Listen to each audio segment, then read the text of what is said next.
Welcome to Studio 5. Recording artist Tasha Layton is now an author. Shazam, Fury of the Gods is in theaters, and a mixed martial artist who is both a servant and a savage. They're all in the rundown this week, and we are counting down the top 5 stories in the world of uplifting entertainment. Here are your first 2. At number 5. Please welcome my friend Cedric the Entertainer.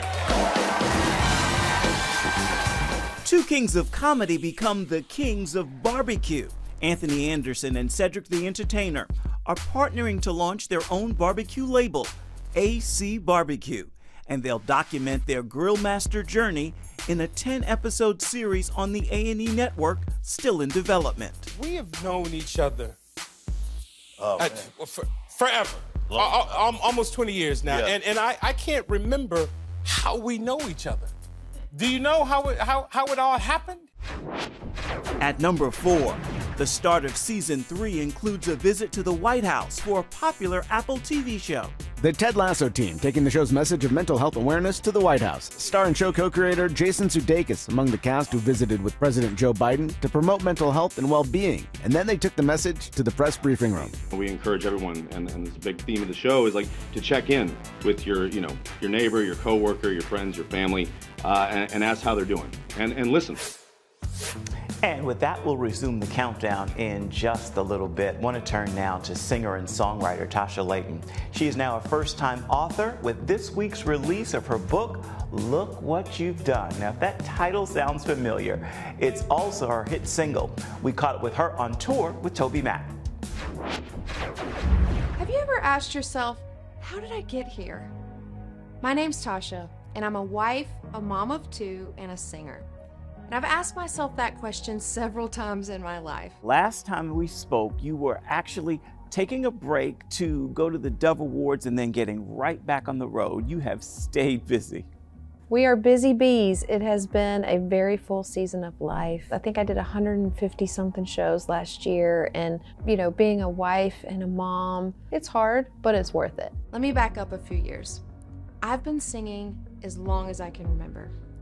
I grew up in church, I became a Christian at a young age, and later a worship leader. But then life took some unexpected turns. And now, on top of the award shows, the touring, being a wife, being a mother, you've decided to add author to your resume. A couple of years ago, I released a song called Look What You've Done, and it inspired the title of my new book, and it's really been the theme of my life so far. What was it that happened that made you decide you wanted to write a book, and not just a book, but a book that people need to read? So I started to write down stories where there was maybe an interesting thing about my life, but something that God had shown me during that season. And I just started to write them down so I wouldn't forget. And then over time, that grew into 40-some thousand words. And I was like, okay, maybe there's something to this. I love it because it's short chapters that you can pick up and put back down, and a little bit of my life meets psychology, meets scripture. It's sort of like a memoir meets devotional. Now, I have to say, you were pretty vulnerable in this book. Why did you decide to open up in this way? I think with how vulnerable I was in the book, I really tried to just say things I thought would help people. And I think when you are fully honest about your story, that's the thing that really helps people.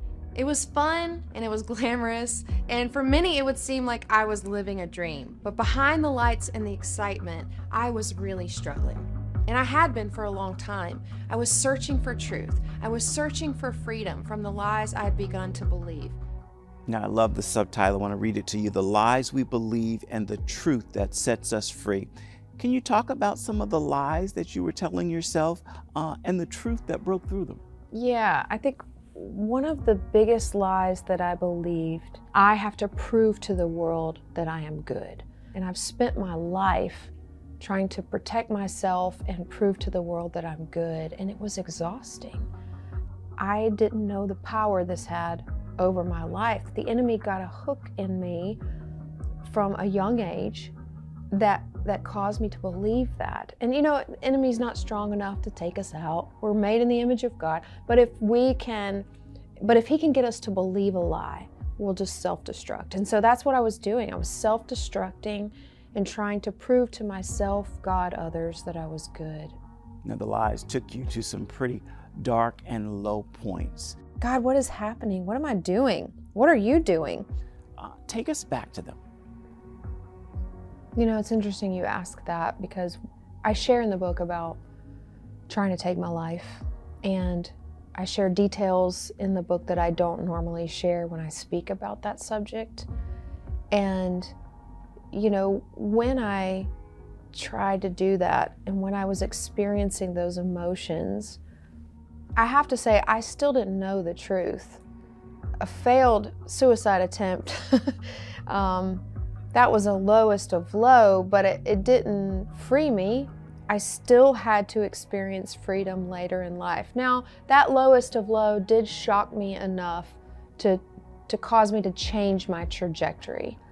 But I definitely needed to hear truth, and it wasn't until my 30s that I heard that truth. I needed to hear Jesus say, "You are worthy, you are good, you are innocent, you are pure."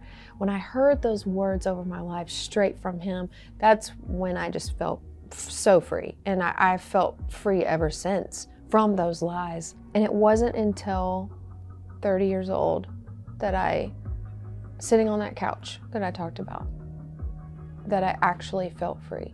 And I feel like the freest person I know now. Now, I imagine your hope is sharing these low points from your life will allow those experiencing similar problems to connect. Yeah, I think when you are honest about what you're actually feeling, you know, the guilt and shame we feel from what we think and what we feel. And when you hear someone's story, when it's an honest account, when they don't hold back, man, it makes you feel seen. And I think when I experienced God's truth replacing the lies in my life, I felt his love in a way that I had never felt before. I knew that he loved me. I knew that he adored me. He adored my singing voice. He loved when I worshiped him, when I led worship. All the things that that were in my heart to do, I felt a freedom to do like never before, because I knew how God felt about me. I am literal, living proof right here sitting in this chair of how much God can take a person and turn it around. After searching all over the world for answers to my soul's questions, I can say with confidence that Jesus is unmatched in his willingness to love, forgive, and bless. Tasha's new book, again, is called Look What You've Done. It's out this week, and you can find it wherever you purchase your books. Still ahead. There's already a superhero with a red suit with a lightning bolt on it. Aquaman is literally huge and he's so manly. And Batman is so cool. And I'm just me. Zachary Levi returns to the silver screen with superhero powers. You actually initially said no to the role? What? So the first one? No. Well, so yes and no. He joins us in Studio 5 to sort it all out. At number 3. I asked you a question. What law is there say I got to like you? None. All right then. New clues to Denzel Washington's next acting gig. Denzel Washington's reportedly in talks to join Ridley Scott's sequel to 2000's Gladiator, set for release next year. A man is supposed to take care of his family. You live in my house, fill your belly with my food, put your behind on my bed because you're my son. Because I like you, because it's my duty to take care of you. I owe a responsibility to you. At number 2. When it comes to the music scene in Detroit gospel scene, it's just like we're known for gospel music. Detroit is just that place. Growing up in the industry, growing up to sharing our parents with y'all. I am daughter of Fred Hammond. I was literally born into gospel music. A sneak peek at the new series Grown and Gospel. All of you are navigating this industry and your friendship with ups, downs, highs, and lows. Bree, you hinted at some. What's been the most difficult part for you in telling this story and being a part of this, Bree? Fred Hammond's daughter. Yes, we talking about the top king of the gospel industry, okay? It's fun times with him because my mom and him has been on tour together many of times. How old is she? She's about my age. The most difficult part would be just trying to show honor. I know Tasha mentioned this before, honoring the legacy that my dad and the trail that he's blazed.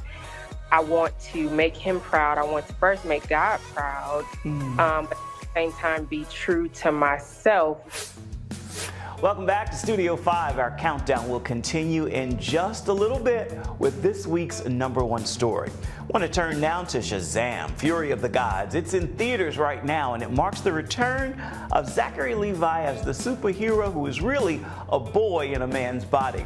We have the chance to chat with him just a little bit about the role, and we have a look at the film in case you missed it. I don't deserve these powers, if I'm being honest. Like, what am I even contributing? Ow! You actually initially said no to the role? What? So to the first one? No. Well, so yeah, yes and no. There's already a superhero with a red suit with a lightning bolt on it. Aquaman is literally huge and he's so manly, and Batman is so cool, and I'm just me. I had received an email for an audition that had been set up for the role of Shazam. It doesn't matter. Anyway, the wizard gave me superpowers. And then everybody got superpowers. Where's everyone going?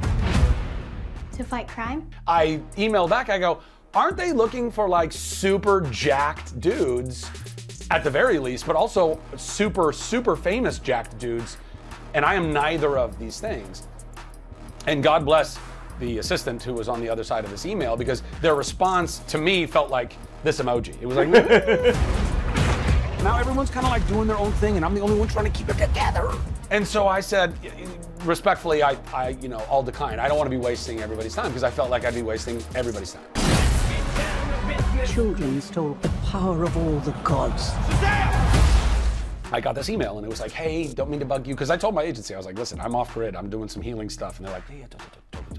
But then, of course, in classic Hollywood fashion, don't mean to bug. But hey, there's this other role. It's a supporting role. It's like one scene.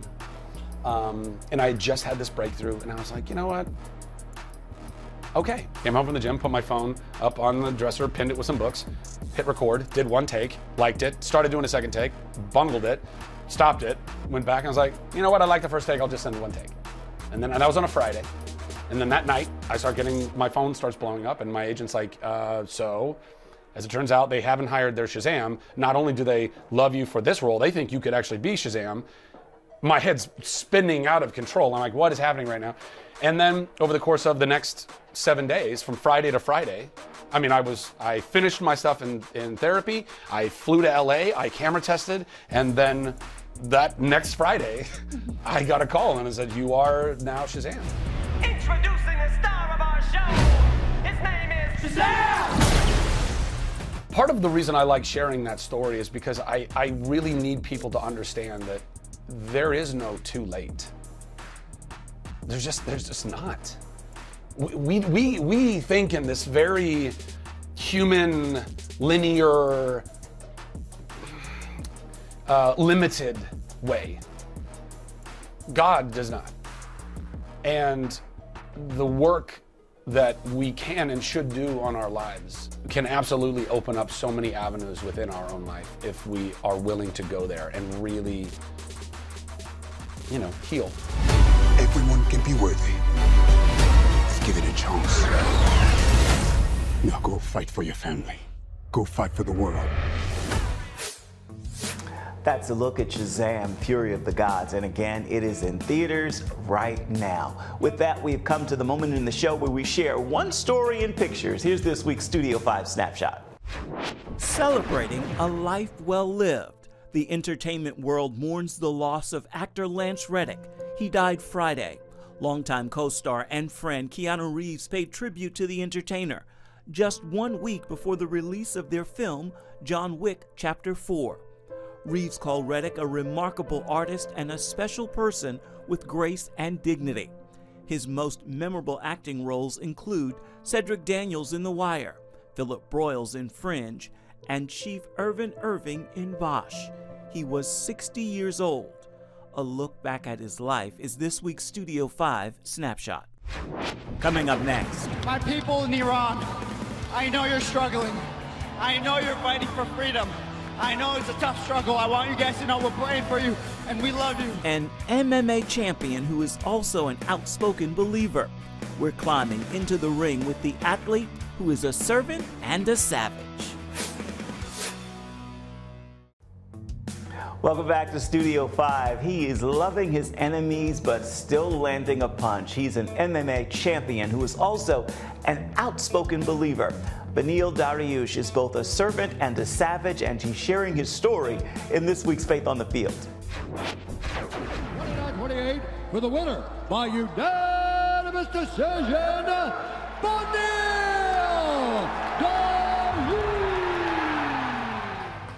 My people in Iran, I know you're struggling. I know you're fighting for freedom. I know it's a tough struggle. I want you guys to know we're praying for you and we love you. Let me tell you one more thing. This might be the most important thing you'll ever hear. There is true freedom, a freedom that no one can take from you in the name of Jesus Christ, the Son of God. Don't ever forget that. If you remember one thing I say, remember that. I consider myself an American. I've spent most of my life here. I've had freedoms here that I didn't have in Iran, and I've been able to use that to be the person that I am now. But at the same time, those are my people back there. I still have family back there, and it's just not them in general. I want to recognize that suffering, and I want to, I want to love on them. Freedom is being able to choose, right? That's the best way to put it. In Iran, the way my parents would explain it, they didn't have that ability. It's such a privilege because it's not normal. It doesn't happen all over the world. So I recognize the privilege, and I am so grateful for it. And then you remember what the Lord says, to love God with all your heart, and then love your neighbor. If I can't do that, if I can't love my neighbor, then how do I expect him to love me? Before I was a believer, all I could think of is I'm not gonna lose, I'm gonna win, and things have changed a lot since then. When I'm fighting, to be honest with you, it's really comfortable. Fighting has always been kind of a natural place for me, and so the octagon, it just feels very natural. First thing I always think about is, if you hate your brother in your heart, you've committed sin. And so you look at the person in front of you that you're gonna be fighting, same dream as you, probably has a family just like you do, trying to support them, trying to make a life for himself. I have to just recognize that I'm in the battlefield, and the same people I'm battling, I'm supposed to love. We have to be servants. I'm a leader, but I'm a servant in my house. In a lot of situations, I am a servant. I understand what it means to turn the other cheek, and when the time is right, you just got to know the difference. I believe it was Apostle Paul said, I became all things to all men in order to save some. We do what God tells us to do. So if I have to serve and turn the other cheek, I will. If I have to be a savage, I'll be a savage. The Lord told me to make disciples, so that's what I plan on doing. I always put the Lord first, because I know if I put Him first, everything else takes care of itself. So fight for the Lord. I want to live for that perfect love. What an amazing story of faith. We truly enjoyed bringing that one to you. And with that, we have made it to the final story in this week's countdown of the 5 best headlines in uplifting entertainment. Here is what's finishing in the #1 spot this week. At number 1. Welcome to Good Burger, home of the Good Burger. Can I take your order? Big news from your favorite burger franchise. Go, whenever you're ready. Ladies and gentlemen. Oh, wow. Welcome to Good Burger, home of the Good Burger, Part 2! Kenan Thompson and Kel Mitchell united on NBC's Tonight Show to deliver the official announcement. Now looky here, fluffer nutter. The name is Lester Oaks, construction worker, and I'm hangry. That means I'm hungry and I'm angry. Yeah, I learned that on the intranet. But we've seen hints of this coming, even right here on Studio 5. I can't let you go without asking, because I'm hearing buzz. Is there another Good Burger coming? Are we going to see something happening? Your partner in crime seems to be hinting something's coming. I'll say this, okay? Good Burger is always open, and we're open for deliveries right now. Okay. And now there's more of a timeline for exactly when fans can see the finished work. How exciting is this? Such a blessing, man. It's unbelievable. We're gonna shoot it this summer, and it'll be out soon. Just moments away. Look what you've done. Look what you've done in me.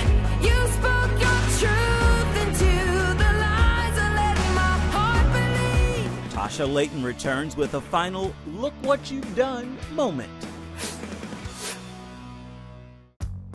And you're back in Studio 5. As you know, music grounds this show, and this week's soundtrack is really a jam from Ty Tribbett. Take a listen, and you will surely understand why. Only One Night, though, is what's playing in my ear. I can see a brand new day. Looking like a brand new day. Looking like a brand new day. Looking like a brand new. Cry, make sure that you cry. Only one night, though. Cry, make sure that you cry. Only one night though. If you're sad, make sure that you're sad. Only one night though. Only one night though. Only one night, though. With that, we are just about out of time for this week's show, so let's fast forward to next week and share just one of the stories we're working to bring you. Gotta turn it around.